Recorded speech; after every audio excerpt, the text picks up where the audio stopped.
Hello everyone, set ക്രാക്കറിൻ്റെ ഏറ്റവും പുതിയൊരു എപ്പിസോഡിലേക്ക് എല്ലാവർക്കും സ്വാഗതം.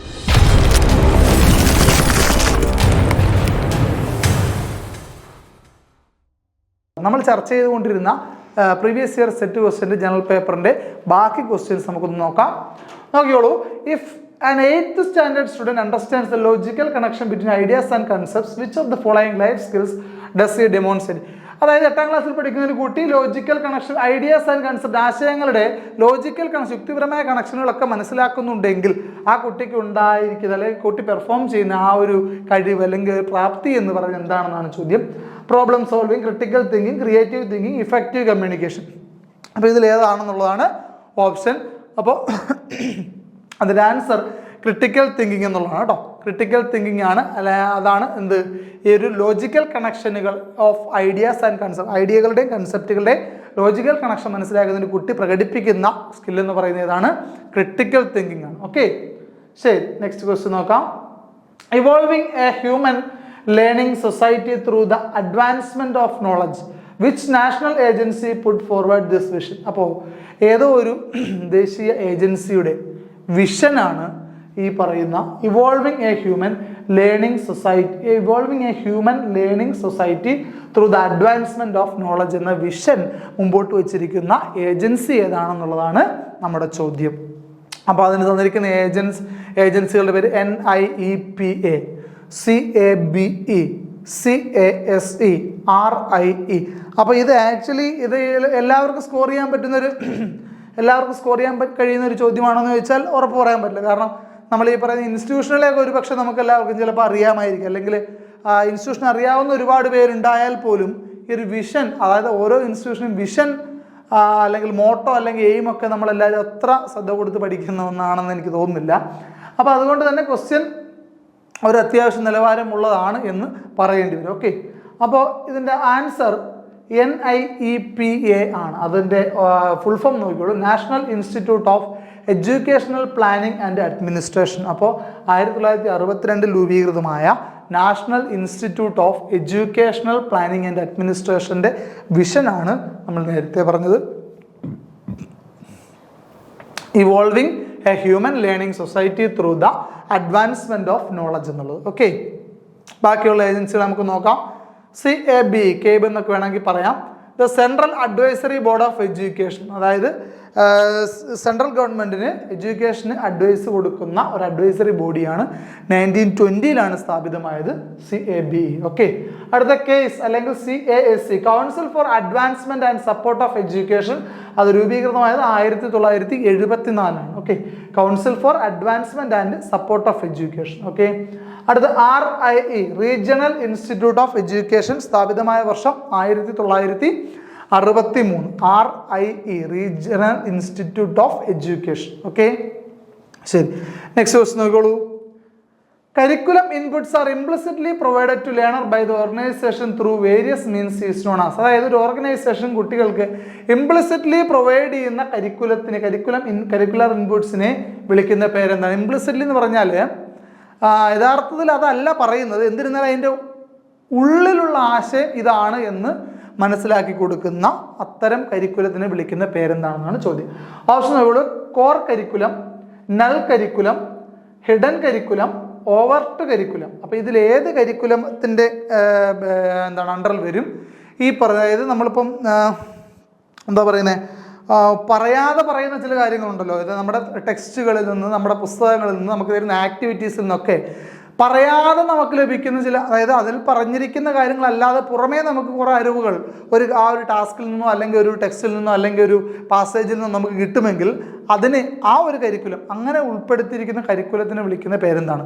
അപ്പോൾ അത് ഇത് വായിച്ചും ഓപ്ഷനിൽ തന്നെ ഒരു ചോയ്സ് ബേസ്ഡ് ആയിട്ട് നമുക്ക് എഴുതാൻ പറ്റുന്നത് ഹിഡൻ കരിക്കുലമാണ്. ഹിഡൻ കരിക്കുലം എന്ന് പറഞ്ഞാൽ ഹിഡൻ എന്ന് പറയുന്നത് എന്താ, ഒളിപ്പിച്ച് വെക്കാന്നല്ലേ. അപ്പോൾ ആ ഒരു അർത്ഥത്തിൽ തന്നെ നമുക്ക് എടുക്കാം ഇതിൻ്റെ ആൻസർ ഹിഡൻ കരിക്കുലം. അപ്പോൾ എന്താണെന്ന് എക്സ്പ്ലെയിൻ ചെയ്യാൻ നോക്കിക്കോളൂ.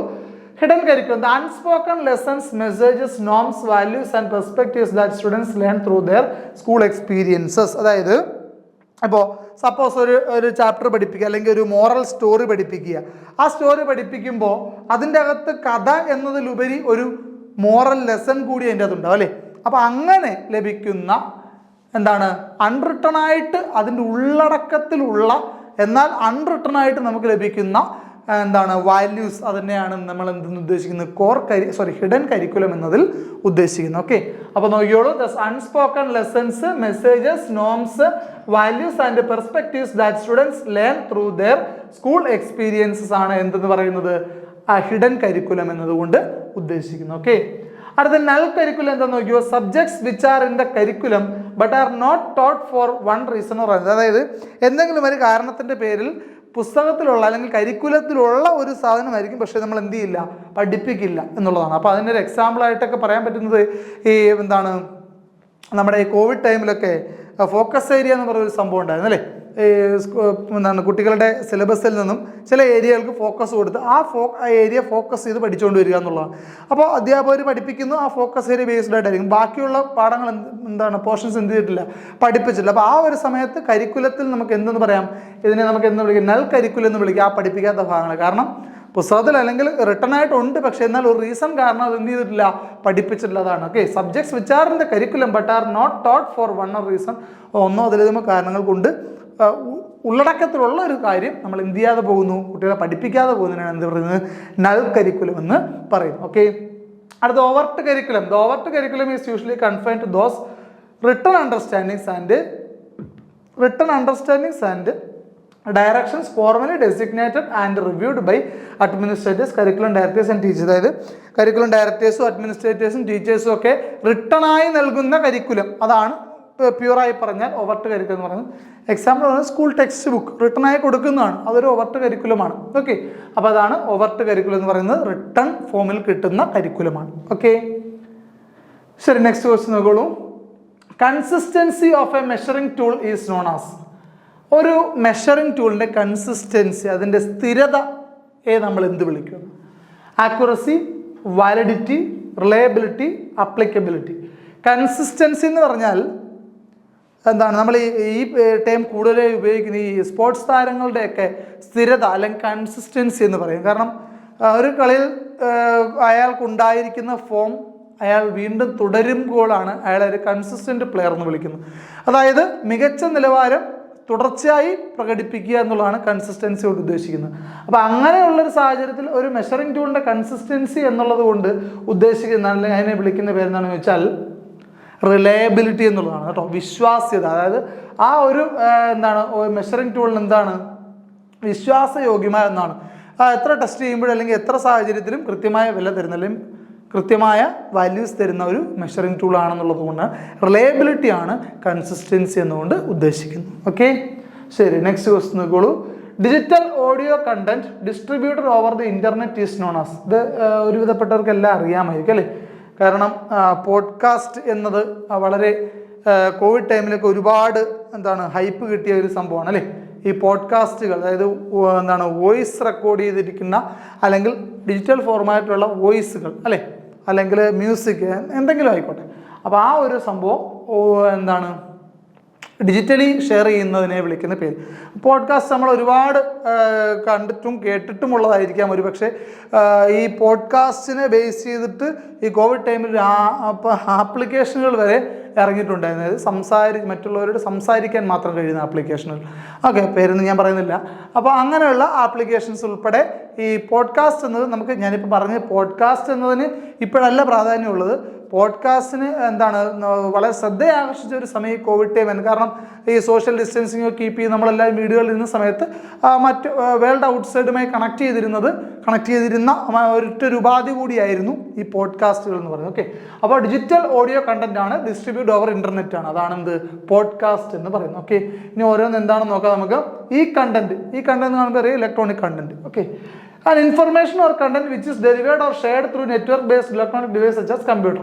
അറിയാമല്ലോ ഈ കണ്ടന്റ് എന്ന് പറഞ്ഞാൽ സിമ്പിളായ ഡെഫിനിഷൻ, നമുക്ക് എവിടെ കണ്ടാലും നമുക്ക് തിരിച്ചറിയാൻ പറ്റുന്ന ഒരു ഡെഫിനിഷനാണ് ഈ കണ്ടന്റ് എന്ന് പറയുന്നത്. Okay, podcast digital audio content shared through a network which can be download and listen to it. അറിയാമല്ലോ, എന്താണ് നെറ്റ്വർക്ക് വഴി ഷെയർ ചെയ്യുന്നു, നമുക്ക് ഡൗൺലോഡ് ചെയ്യാൻ പറ്റും, കേൾക്കാൻ സാധിക്കുകയൊക്കെ ചെയ്യുന്ന ഡിജിറ്റൽ കണ്ടന്റ് ആണ് പോഡ്കാസ്റ്റ് എന്ന് ഉദ്ദേശിക്കുന്നത്. Vlogs, A set of videos that someone regularly posts on the internet in which they record their thoughts or experience or talk about a subject. ഈ നിലവിൽ വ്ളോഗർമാരുടെ എണ്ണം വളരെ കൂടുതലുള്ളൊരു കാലഘട്ടത്തിലാണ് നമ്മൾ ജീവിക്കുന്നത്. അപ്പോൾ വ്ളോഗ് എന്നതിനെ പറ്റി ഒരു മറ്റൊരാൾ പറഞ്ഞു തരേണ്ട ആവശ്യം ഒരു കൊച്ചുകുട്ടിക്ക് പോലും ഇപ്പം നിലവിലില്ല. അപ്പോൾ അതുകൊണ്ട് ഈ ഡെഫിനിഷൻ കാണുമ്പോൾ തന്നെ നമുക്കറിയാം എന്താണ് വ്ളോഗ്, അല്ലെങ്കിൽ വ്ളോഗ് എന്ന് പറയുന്നതിനെ പറ്റി ഡിഫൈൻ ചെയ്യേണ്ട ആവശ്യമില്ല. അറിയാമല്ലോ, നമുക്ക് വ്ളോഗ് എന്ന് പറഞ്ഞ് യൂട്യൂബ് തുറന്നാൽ നമുക്ക് കാണാൻ സാധിക്കുന്ന ഒട്ടുമിക്ക കണ്ടന്റുകളും വ്ളോഗുകളായിരിക്കും, അല്ലേ? ശരിയല്ലേ? ഓക്കെ, നെക്സ്റ്റ് നമുക്ക് ഡിജിറ്റൽ ഡയറി. ഡിജിറ്റൽ ഡയറി ഇപ്പോൾ പ്രചാരത്തിലുണ്ടോ എന്ന് ചോദിച്ചാൽ തീരെ ഇല്ലെന്ന് തന്നെ പറയണം. ഡിജിറ്റൽ ഡയറി എന്ന് പറഞ്ഞാൽ നേരത്തെയൊക്കെ നമ്മൾ ഡയറിയിലൊക്കെ എഴുതി വെക്കുന്നതിന് പകരം ഒരു കാൽക്കുലേറ്റർ പോലെയുള്ള, അല്ലെങ്കിൽ ഒരു എന്താ പറയുക, നമ്മുടെ കയ്യിലിരിക്കുന്ന ഒരു ഫോണിൻ്റെ വലിപ്പമൊക്കെ ഇപ്പോഴത്തേക്ക് ഫോണിൻ്റെയൊക്കെ വലിപ്പമുള്ള ഒരു ഇലക്ട്രോണിക് ഡിവൈസാണ്. അതിൻ്റെ അകത്ത് നമുക്ക് എന്ത് ചെയ്യാം, ഡിജിറ്റലായിട്ട് നമുക്ക് സ്വിച്ചുകളൊക്കെ ഉണ്ട്. അത് വെച്ചിട്ട് നമുക്ക് ഡീറ്റെയിൽസൊക്കെ, ഒരാളുടെ ഡീറ്റെയിൽസ്, ഫോൺ നമ്പർ, ബർത്ത്ഡേ, ഇങ്ങനെയുള്ള ഇമെയിൽ ഐ ഡി ഇതൊക്കെ സ്റ്റോർ ചെയ്ത് സേവ് ചെയ്യാൻ സാധിക്കുന്ന ഒരു ഡിവൈസ് ആയിരുന്നു ഡിജിറ്റൽ ഡയറി എന്ന് പറഞ്ഞാൽ. ചില സിനിമകളിലൊക്കെ, പഴയ സിനിമകളിലൊക്കെ നമുക്കത് കാണാൻ സാധിക്കും. Okay, an electronic organizer is a small calculator-sized computer, often with an built-in diary application and other functions such as an address book, calendar, replacing paper-based personal organizers. Diary, book തുടങ്ങിയ സാധനങ്ങൾ നമ്മൾ എഴുതി വെച്ചുകൊണ്ടിരുന്ന സാധനം ഡിജിറ്റൽ കണ്ടന്റ് ആക്കി മാറ്റി ഉപയോഗിക്കാൻ സാധിക്കുന്ന ഒരു സാധനമായിരുന്നു ഡിജിറ്റൽ ഡയറി എന്നതുകൊണ്ട് ഉദ്ദേശിക്കുന്നത്. ഓക്കെ ആണല്ലോ? അപ്പോൾ ഇന്നത്തെ ക്ലാസ്സിൽ നമ്മൾ ഇത്രയും ക്വസ്റ്റ്യൻസ് ആണ് ചർച്ച ചെയ്യുന്നത്. അപ്പോൾ സെറ്റ് ക്രാക്കറിൻ്റെ മറ്റൊരു എപ്പിസോഡിൽ ഇതിൻ്റെ ബാലൻസ് ക്വസ്റ്റ്യനായിട്ട് നമുക്ക് വീണ്ടും കാണാം. അതുവരെ ഗുഡ് ബൈ.